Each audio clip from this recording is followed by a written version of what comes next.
Dunwoody. These papers are in order. I have checked. Thank you, Mrs. Fraser. Yes, Mrs. Fraser. Drummond, send us telegraph, will you? And see that these are posted right away. I want them for the delivery this afternoon. Right, Mrs. Fraser. Just a moment, there's one more. Mr. Dunwoody, you are aware that Saratoga is paying off this afternoon? Oh, yes, Mrs. Fraser. You have the money? Yes, Mrs. Fraser. Have you checked it? Not yet, Mrs. Fraser. Then please do so. Thank you. Right. I should be back within the hour. Oh, do remember the Good Hope is completing coaling. I want her out on this afternoon's flight. Yes, Mrs. Fraser. Everything is arranged.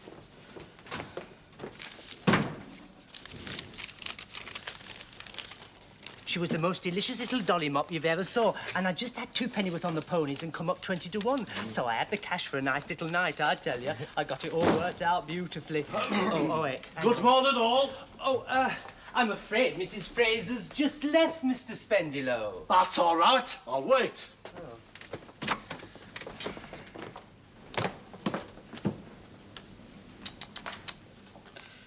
Mrs. Fraser is away on a matter of business. If you'll leave your card, Mr. Spendilow, I'll see she is advised of your visit. Oh, there's no need for formalities with me. I only just called to present my account. There should be more than enough there to cover it ample. It is not due for another 3 weeks, Mr. Spendilow. I can give you a discount. Very favourable terms. It is not the practice of this office to discount tradesmen's bills. Part payment now, a little bit on account. Meet me halfway. A couple of sovereigns to tide me over. If you come back in 3 weeks, your account will be paid in full, Mr. Spendilow. Yeah. Incidentally, I might mention that your last consignment of oakum left a lot to be desired.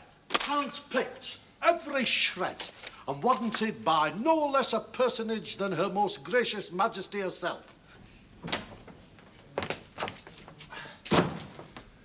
Good morning. Mr. Dunwoody about?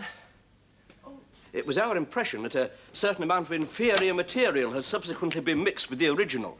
Yes, Drummond, what is it? Captain Harvey's arrived, Mr. Dunwoody, and is waiting the pleasure of a few minutes' conversation, sir. Yes. I shall be with him immediately. This way, if you please, Mr. Spendilow. No, I'll wait for Miss Elizabeth. Well, as you wish, but not in here. In the common office, if you please.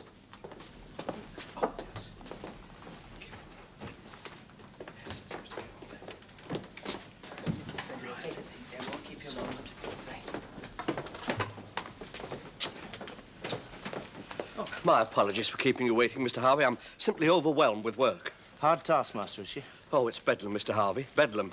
You know what she needs? She needs a tight rein. Oh, she never relinquished, never for a minute. Maybe. I won't keep you a moment, Mr. Dunwoody. I've just dropped in to pick up the pay for the Saratoga. Ah, yes. Well, if you would follow me.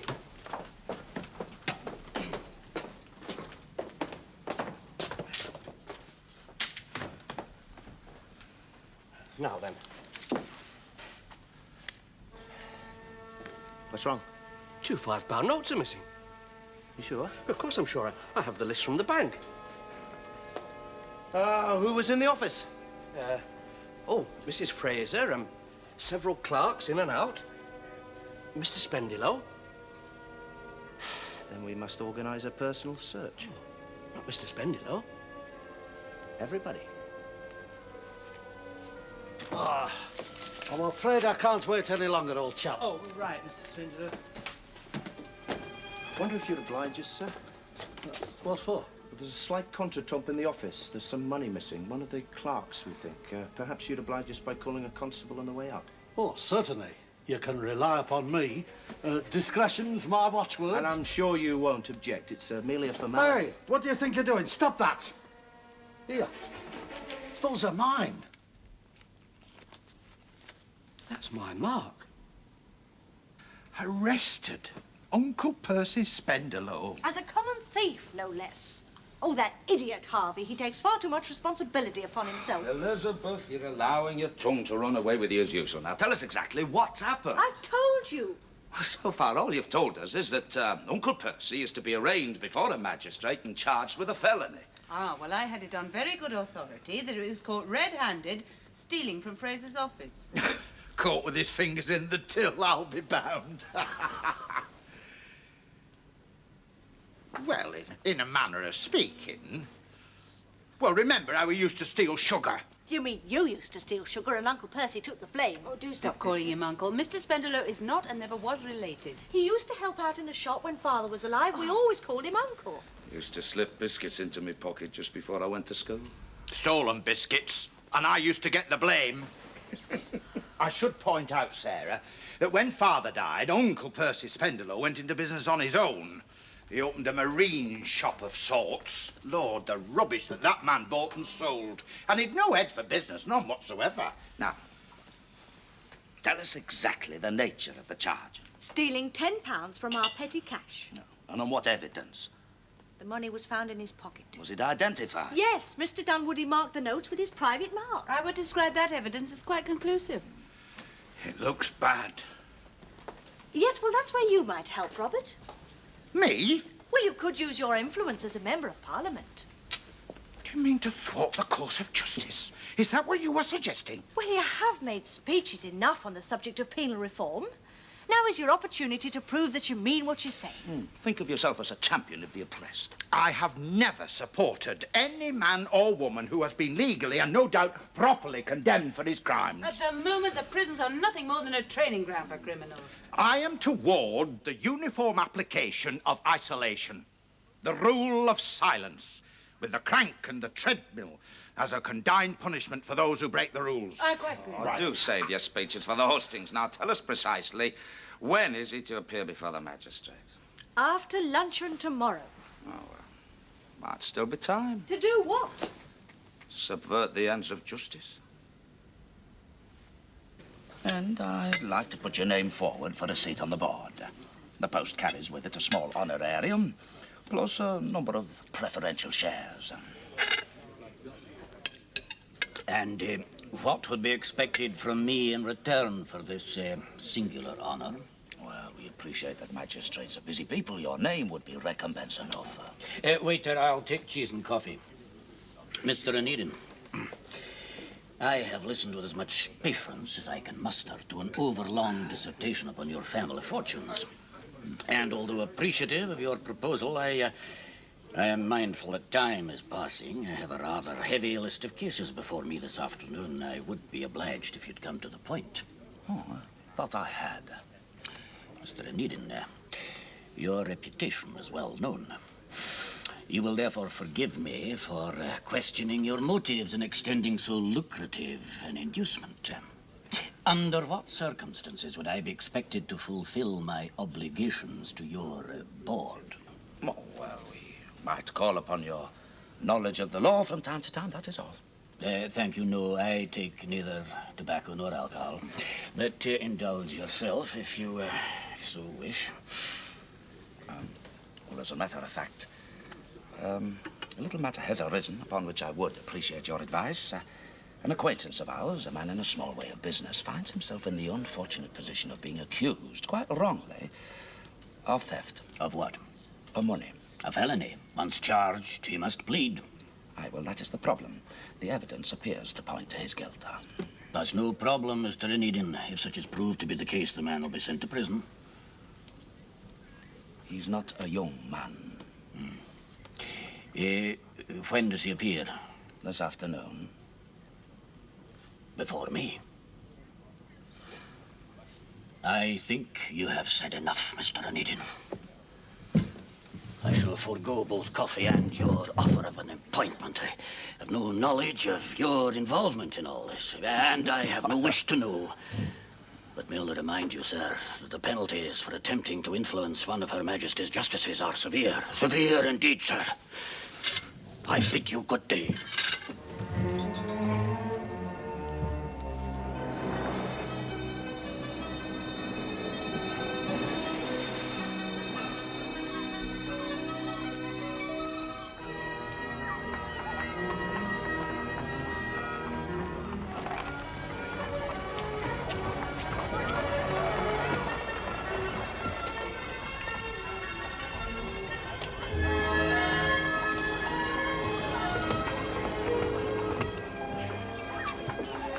There's a stretch of coast round about here a ways. Sand, swamp, scrub, and a bit of timber. Now, nasty seas coming in, heavy swell, shallow water, no anchorages. But this is the bay I told you about.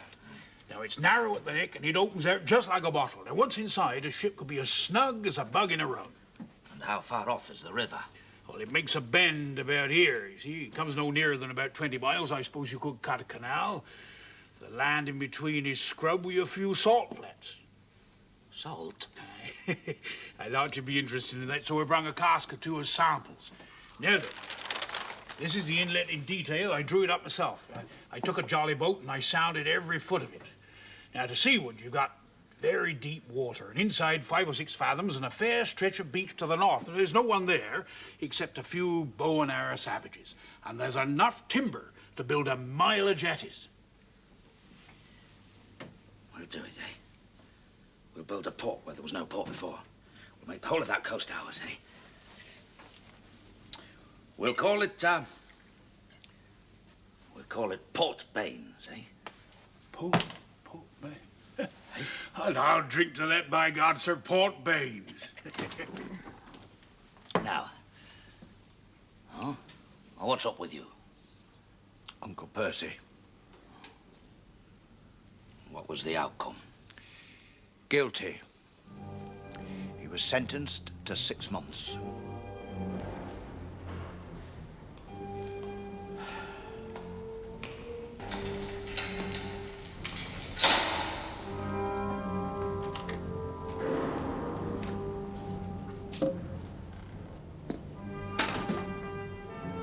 On your feet, 3, 4, 1. Supper. For the first 3 days, you're on bread and water and your sleep's hard. Too much flesh, hands like a lady. We'll soon tone you on, my lad. You can start with 1,000 turns of the crank before you get your head down.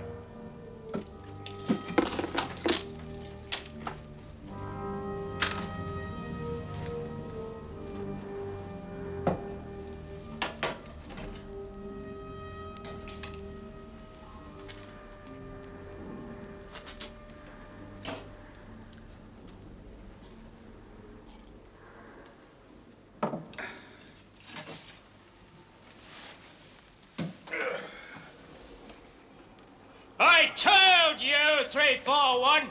1,000 turns of the crank afore you get your head down. If I catches you napping again, it'll be 2,000.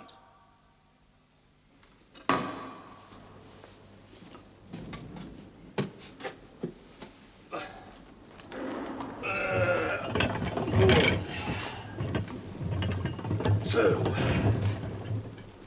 3.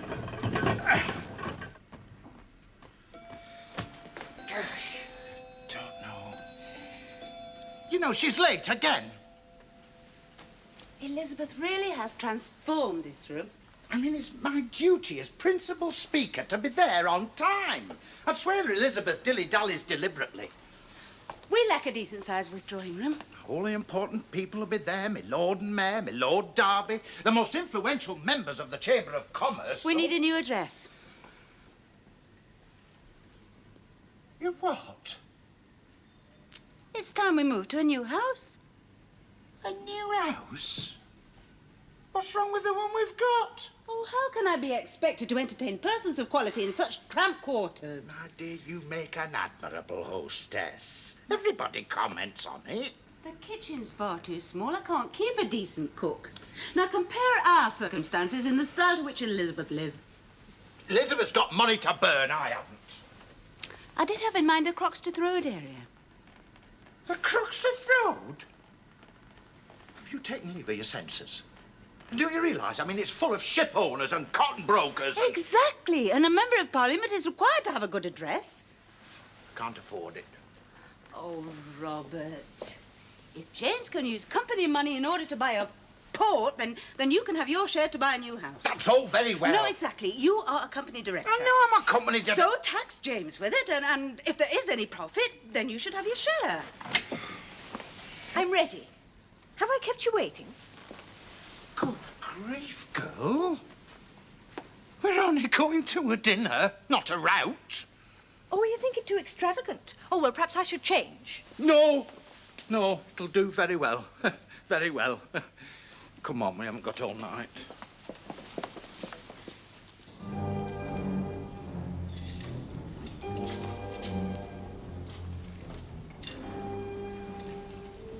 Oh, hello, Amy.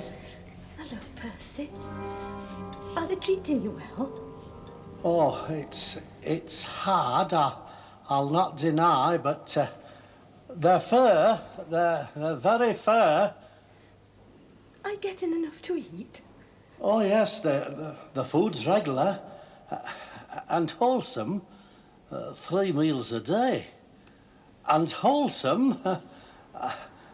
I've lost a bit of weight. You'll not know me when I come out. Percy, your hands. Yes, I know. I'm not used to the manual labour yet, but I'll harden up. I promise you. Is there anything I can bring? No, nothing at all. It's not allowed. Oh, Percy, how could you bring us to this? I'm innocent, Amy. Can't hold my head up in public.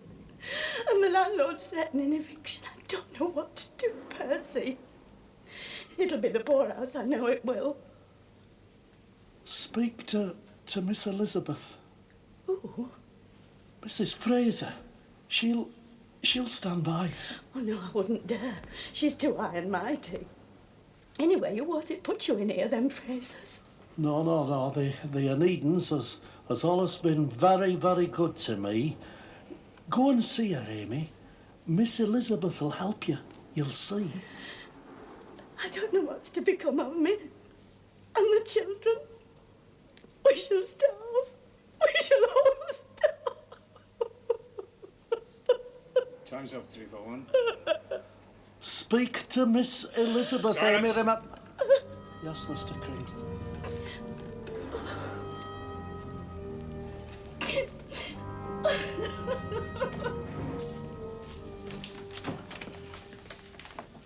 Morning, Robert.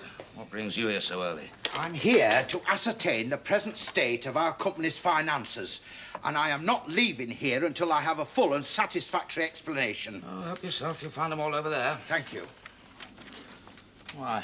Do you think I've had my fingers in the till like Uncle Percy? That's uncalled for. Uncle Percy is innocent, as you perfectly well know. Uncle Percy is and always has been a feckless ne'er-do-well.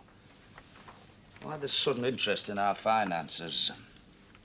Sarah and I have decided upon a change of address. Oh!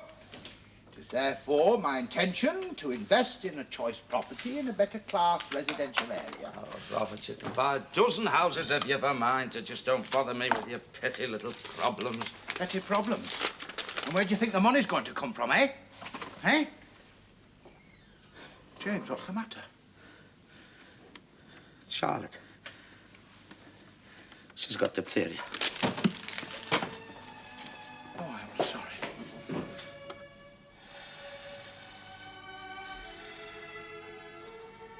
She's sleeping now. The doctor thinks she might have a chance. He put the tube in her throat. She was choking. It was dreadful, dreadful. How long has this been? 4 days. She was taken poorly. 4 days? I didn't know what it was at first. She seemed a bit pale and rather cranky. I took her temperature. It was up, but not alarmingly so. I put her to bed and gave her a little broth. I thought it no more than a childish ailment. And then last night, well, unfortunately, I had taken to sleeping in her room. She had difficulty in breathing. Naturally, I called the doctor immediately. Ah, well, I better see the nurse. There is no nurse. I can do everything that's necessary. 4 days? You can't have slept a wink. I assure you I can manage. No, you cannot manage. Miss Gaunt, you must learn to delegate responsibility now. Who does the cooking, the cleaning? Well, I do. It's only a small house. Yes, well, I hired you as a governess, not a skivvy. I want you to hire a cook and a housemaid. And 2 nurses to work turn and turn about them. Yes, Mr. Onedin. I know you meant well.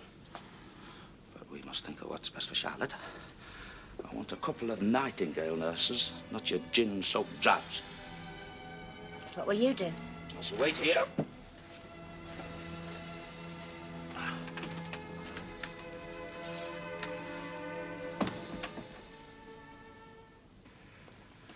Whoa, that was an excellent dinner. By heck, Elizabeth, you did us proud. Them oyster patties. Oh, you ought to give Sarah the recipe. Oh, I doubt my cook would part with it. Oh? Do help yourself to brandy, Robert, and smoke if you wish. Oh, aye. I trust you don't intend to appear in public in that garment, Elizabeth. It is, well, it's a little risky. It is the very latest London fashion, Sarah. Of course, not everyone can wear it.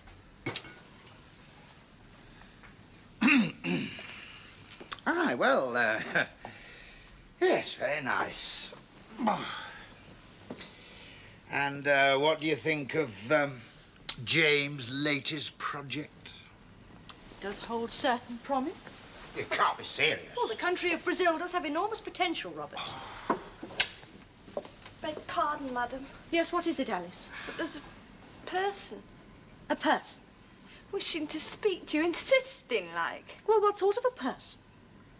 Well, female sort of a person, Mum. Give the name Spendilow. Spendilow? Mrs. Spendilow? Yes, Mum. Please. Very well, Alice. Show the person in, will you? Mrs. Spendilow, I had quite forgotten. So had I. Poor Uncle Percy. Oh, do stop calling that creature uncle. He was guilty. The evidence quite conclusive. Well, I don't know. Well, for some time past, Mr. Dunwoody has been missing small amounts from our petty cash. Why ever didn't you say so in court? That could have cleared him. Well, no, you see, Uncle Percy is a frequent visitor. Oh. The person, madam. Oh, do come in, Mrs. Spendilow. Robert, a chair for the lady, if you Aye, please. aye, thank you, Alice. Do sit down. Would you care to take a little something, Mrs. Spendilow? Oh, drop a gin, if you please. And thank you, ma'am. I don't usually touch spirits, except in a necessity, but just now I'm so frightened. Oh, thank you kindly, sir. Poor Spendilow, he's suffering pitiful. Prisons is dreadful hard places. They're meant to be dreadful places, Mrs. Spendilow.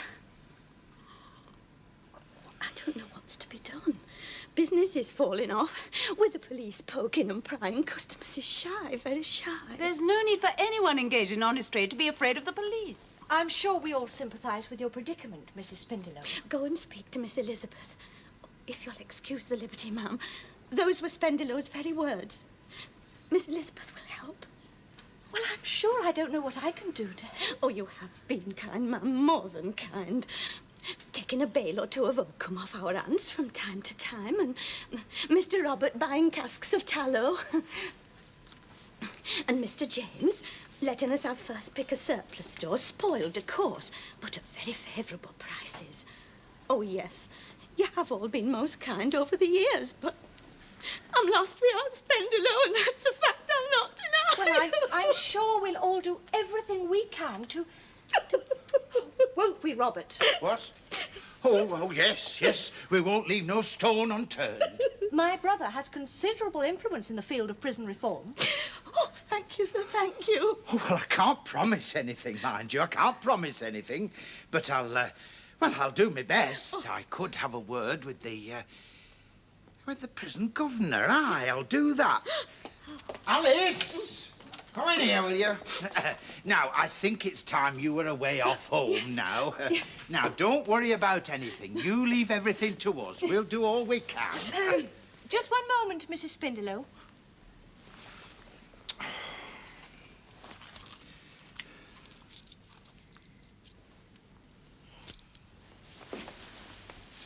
Here's a little something just to tide you over.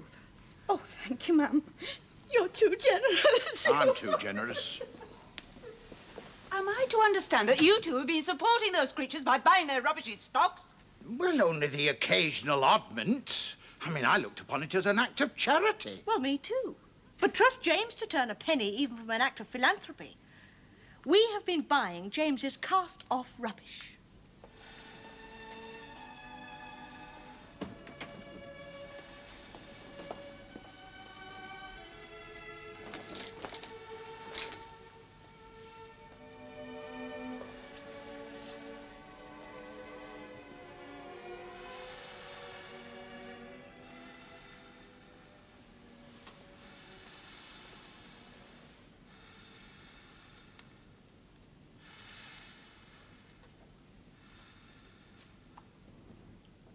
1, 2, 3. 1, 2, 3. 1, 2, 3. Pick him up, Mr. Aykroyd. Pick him up. 1, 2.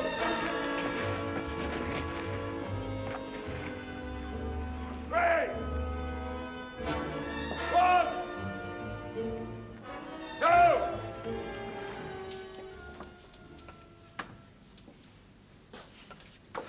What on earth are you doing here? How's Charlotte? Past the crisis, thank God. Amen to that. What arrangements have you made for her? I left Miss Gaunt in charge. Seemed to be getting in her way. Quite lost her patience with me. Bustled me out of the house. Remarkable woman, that, you know. Remarkable. Oh. Right, then. What seems to be the trouble? Well, it's these. These accounts.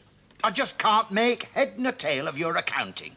I mean, you move the monies from this company's account to another over here, and then back again.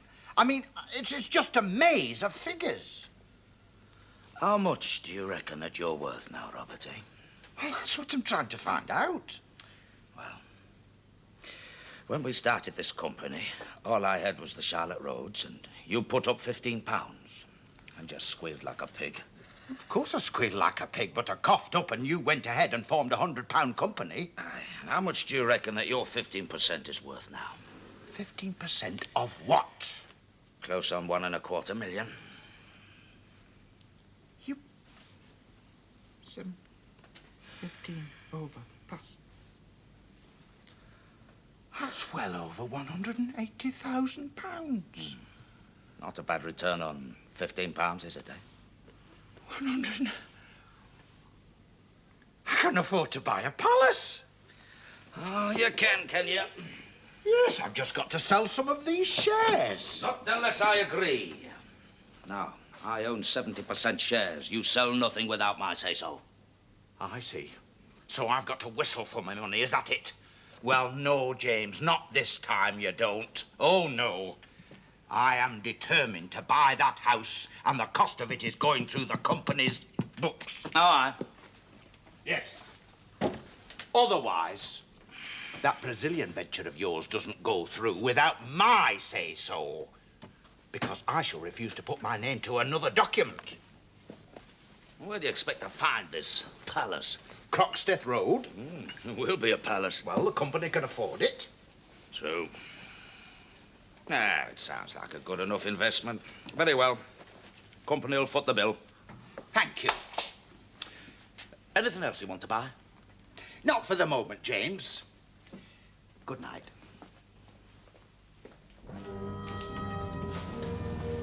I'll have to wait in earshot. Mum, it's my bounden duty. Of course, I quite understand. Uncle Percy! I'm done for, Miss Elizabeth. What have you been doing to him? It's the effects of prison, Mum. It affects many of them like that. Uncle Percy, did you steal that money? I've stolen nothing, Miss Elizabeth. Very well, I believe you.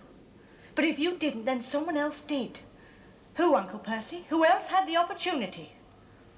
I don't know. Well, think, Uncle Percy. Think who else was present.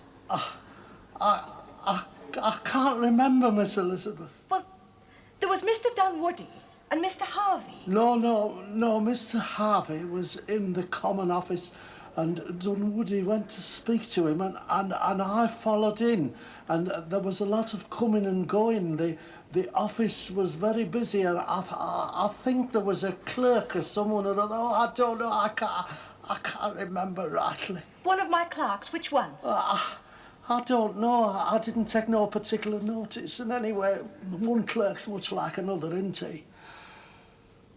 Well, don't give up hope, Uncle Percy. We shall find the villain. I shan't last 6 months, Miss Elizabeth. I shan't last.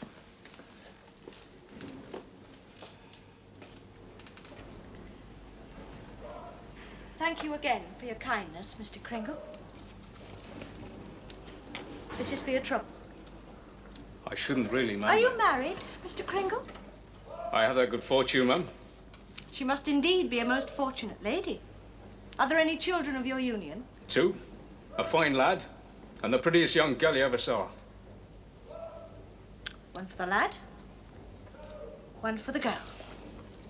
3 sovereigns? And now you have 4. This one for Mr. Spindelow. Oh, no, I couldn't, ma'am. The prisoners is not allowed money. Oh, of course not, and quite rightly so. But it could go towards a little comfort. All in my power, ma'am. Good. Well, I shall be back in a day or 2. We may resume our conversation then. I look forward to that. Pleasure, ma'am. The company will be called the Onedin Brazil Company. Has a good ring to it, don't you think? Sounds not only respectable, but profitable as well, sir. Oh, that's what it certainly will be. Here, how'd you fancy your name going down on the prospectus? Prospectus? What's that, sir? Well, that's what I'm drafting now. Invitation to the public to buy shares, eh? Captain Baines, discoverer of Port Baines. Oh, of course your name shall go down. Well, if you think so, sir. Right. Now, how many shares shall I put you down for? 100? Shares? Well, I don't know about that. Well, same as having shares in a ship. Plenty of captains have that. Oh, but begging your pardon, sir, this is different. I mean, this ain't no ship. This is a company. Could make you a lot of money. Oh, no. I don't like touching things I don't understand. Anyways, I can't afford it. Well, I'll dock it off your pay. No, sir. Of course. It'd be different if this was a ship. Well, it's not a ship. Now, do you want the shares or don't you? Oh, well, put like that, sir, thank you, but no. Oh. Well, it's a pity. Your name would have looked good on that prospectus. Tell you what, I'll put you down for 10. Oh, but, sir, I As tell a you... gift, you can pay him back next year.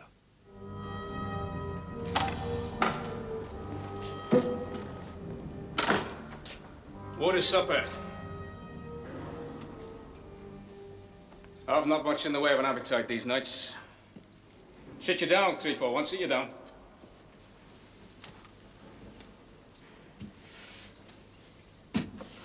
Fine lady, that Mrs. Fraser. Got a powder face, she has. Oh? In you, 341. In you. So don't you go letting her down now, nor me neither. I want you looking spruce and in fine fettle next time she comes. Do you hear me? Yes, Mr. Kringle. Right, sup up. Yes, Mr. Kringle. Miscarriages of justice have occasionally been known to happen, the law being what it is. When they does, you'll find that some of us have sympathetic natures. Now, I've been considering your case most carefully. I've come to the conclusion that you may be regarded as a trustworthy inmate of these confines. You know what it means, 341? No, Mr. Kringle. Trustworthy duties is the meaning. Fetching and carrying from the kitchen, doling out victuals, that sort of duty is my meaning. Start tomorrow. Thank you, Mr. Kringle. I trust you will acquaint the lady with your good fortune on the occasion of her next visit. Yes, of course, Mr. Kringle. You'll be excused further heavy exercise until further notice. So there's no need to trouble yourself with a crank. Good night, 341. Good night, Mr. Kringle.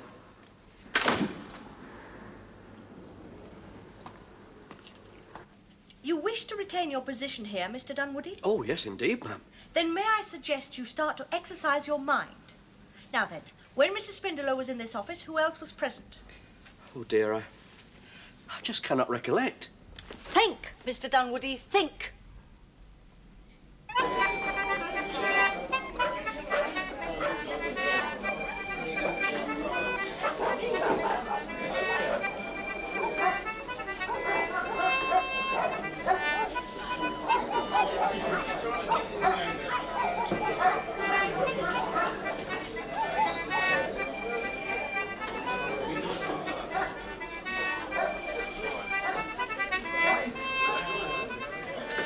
steady as a rock.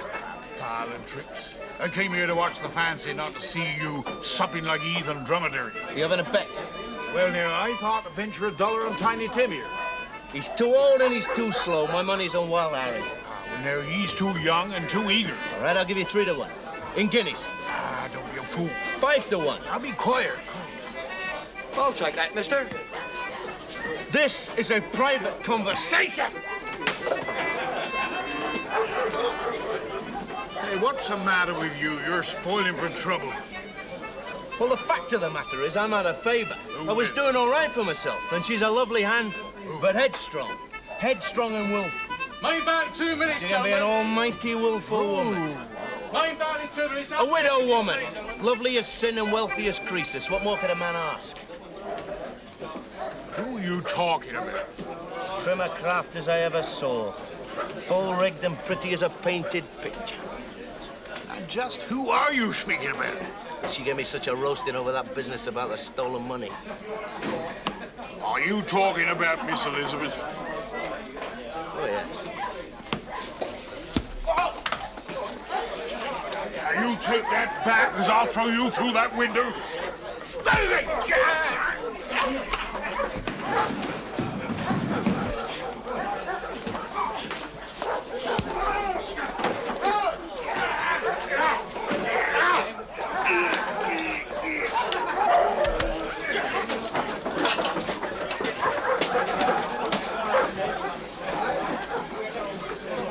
Thank you.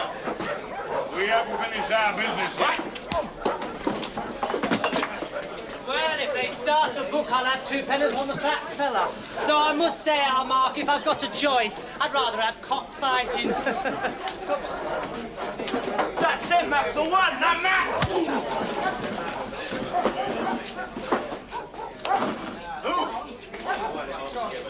It was one of your clerks, Drummond. I recognised him immediately. It doesn't prove anything. But he was in the office at the time, asked him, would he? Dunwoody can't remember. But I can. Yes, a little late in the day. Well, he was just a clerk going about his business. But any clerk who can afford a £0.5 entrance fee and bet the way he was betting is living beyond his means. Betting heavily? In shillings and doubling up, so Baines says. He followed him up. I stayed below and I talked to the landlord. He says that Drummond's a regular. Yes, but in order to obtain Mr. Spindelow's release, we require proof. Well, a man who will steal once will steal again. Only this time, we make it easy for him.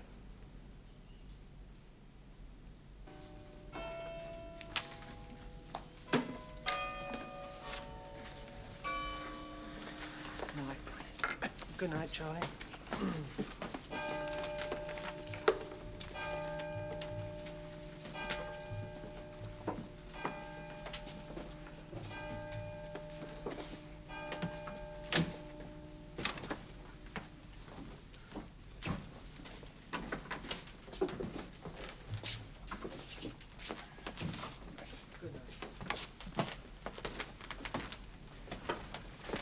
Oh, not now, Mr. Harvey. I cannot take the responsibility. The banks are closed. Don't overdo it. Well, it still needs to be checked. It's a lot of money. I'll speak to Mrs. Fraser about it.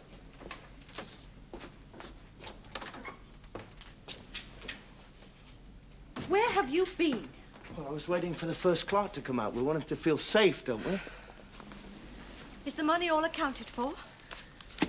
Every penny. Right then.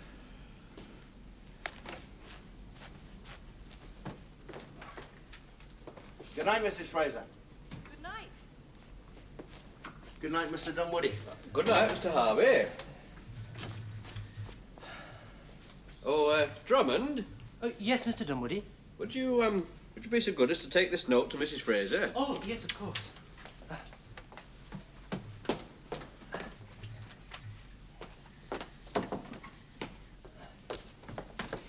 From Mr. Dunwoody, ma'am. Oh, thank you, Drummond. Has Mr. Harvey left? Oh, yes, mum, just this minute. Do you want me to run after him? Oh, no, thank you. I know where to find him. I was just leaving myself, but, I take it you are a trustworthy young man? Oh, yes, mum, of course. Upon me heart. Good. Then would you oblige me by counting this loose cash? Oh, yes, certainly, mum. And do remember to record each number separately. Oh, yes, of course. Otherwise, we shall never trace any discrepancy. No, leave it to me, ma'am. Good night, Mrs. Fraser. Good night. Good night, Mr. Dunwoody.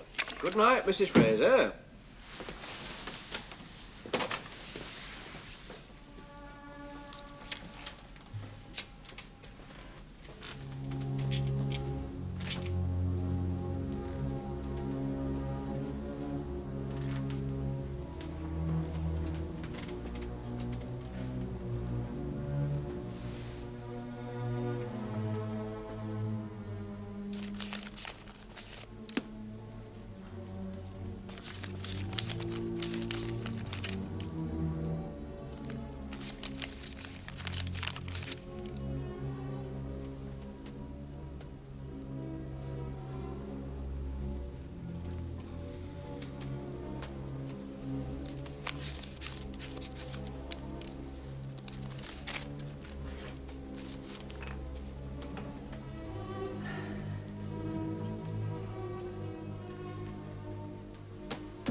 I've checked the money, Mr. Doherty. Good evening, Drummond.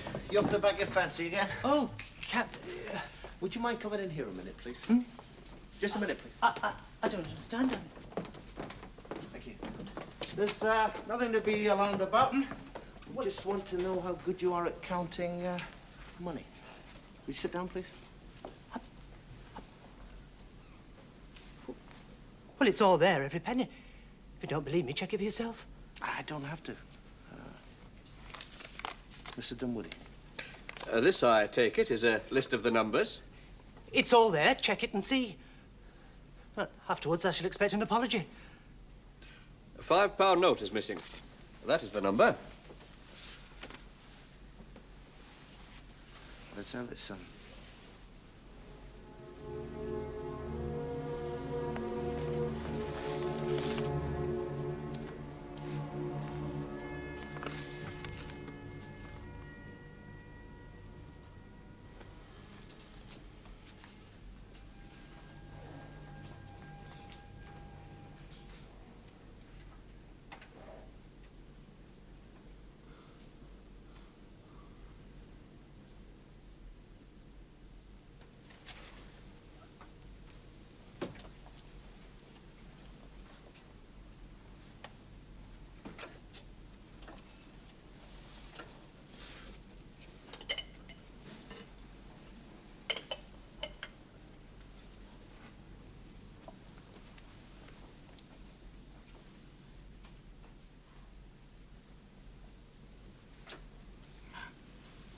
She's asleep.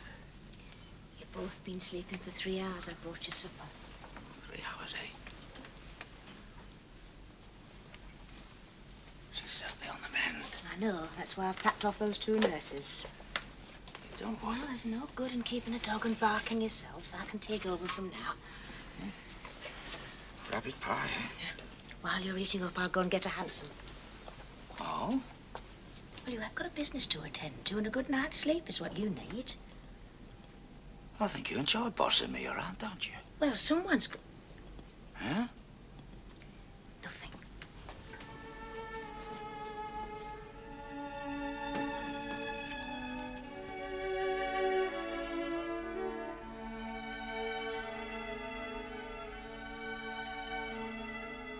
Our new house will have a separate games room. It'll be much more commodious than yours, Elizabeth. Oh, yes, but older property does have more character, don't you think? Well, we haven't bought the house yet. I mean, we've looked over 1 or 2 possibilities, but no decision has been taken as yet. No decision. We'll have the corner side. I've quite made up my mind about that. Do you know what they're asking for a house? £950. For a house, mind you, a house. Right, everybody. James, Carriages at the door. James, how is Charlotte? Oh, showing great improvement. Mind you, we may only stay a few minutes. Mustn't tax her strength. Oh, I trust there's no longer any danger of infection, James. We do have Samuel to think No of. danger whatsoever. Mind you, her throat's still swollen, so she has to stay to her bed, you know, for the next few weeks. Beg pardon, madam. Yes, Alice, what is it? There's 2 persons here. Well, which 2 persons? I hope that we didn't catch you, ladies and gentlemen, on the hop. I merely wanted to tender my most extreme gratitude. We're obligated, highly obligated, aren't we, Amy? Oh, you've all been most kind. Yes, well, we never doubted your innocence for one moment. Did we, James? Well, not entirely. What do you mean by that?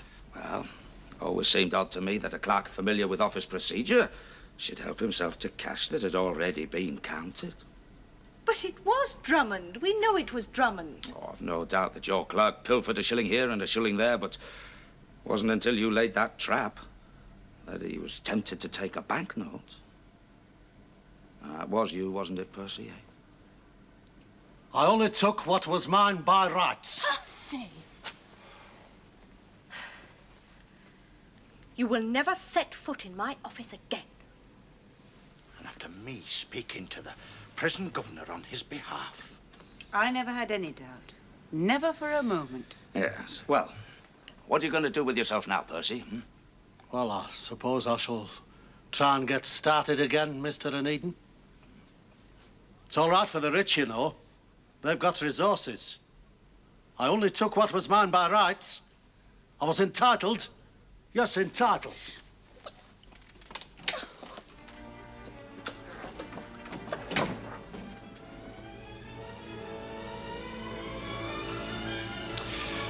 Right, everybody. Let's not keep Charlotte waiting.